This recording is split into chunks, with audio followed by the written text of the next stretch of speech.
Bismillahirrahmanirrahim. Assalamu alaikum. My name is Hassan, and today we are going to add recipient to customer invoice or order detail in WooCommerce email in WordPress. So we are going to add new email address.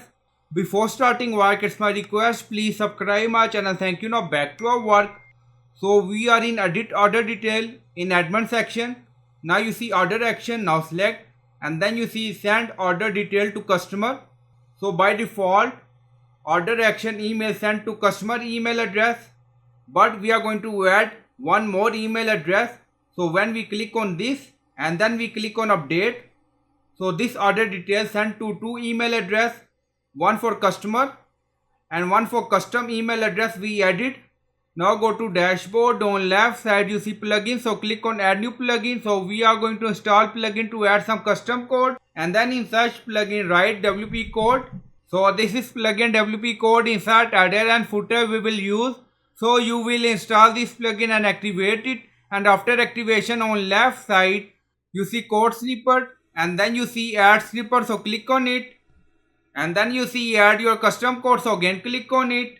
Now create custom snippet section open, and then you can add title here. Then you see code preview. On right side you see code type, drop down select PHP snippet. Now we are going to paste code, and you will find this code in video description or in comment section.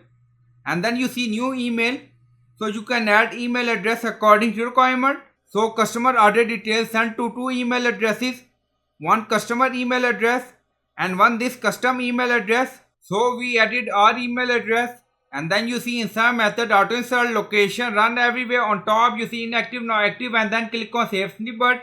Now snippet created and saved. You will find code in video description or in comment section. Now go to edit order and refresh the page. So we are in edit order action. Now select send order detail to customer. Now select and then click on update. Now you see order updated and sent. Now go to Gmail address to check. So we are in Gmail address. So this is our new email address, and then you see detail for order we receive. Now you see time 0 minute ago. Detail for order. Now you see all detail. So you can add custom email address according to requirement. So I hope you like this video. Please like, comment, share, subscribe. Thank you for watching.